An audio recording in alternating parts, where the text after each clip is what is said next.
Hello kids! Narito tayo ulit sa Kids Lab!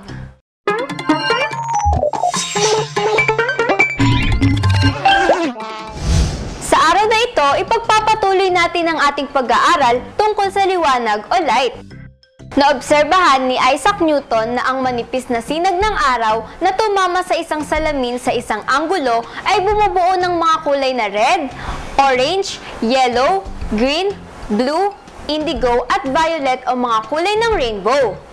Nangyayari ito dahil ang mga kulay ay naglalakbay at tumatagos sa isang salamin at iba pang bagay na may iba't ibang bilis kaya naghihiwa-hiwalay ito sa iba't ibang anggulo. Mabilis maglakbay ang liwanag. Ang bilis nito sa isang walang lamang lugar ay 186,000 miles per second o 300,000 kilometers per second.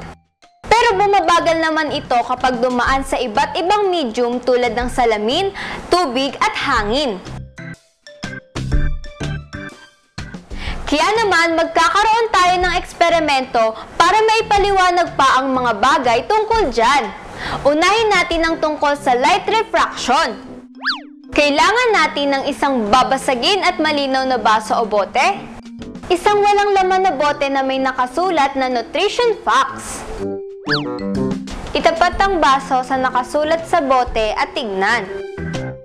Madali bang mabasa ang mga nakasulat sa nutrition facts? Ngayon naman, lagyan ng tubig ang baso at muling ilapit ito sa bote at itapat sa mga nakasulat dito.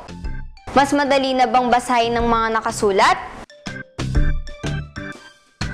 Nung nilagyan natin ng tubig ang baso, mas lumaki ang mga titik ng nakasulat sa bote. Naging magnifying lens ang baso. Nung pumasok ang liwanag sa baso, nabali ng tubig ang dinadaanan nito.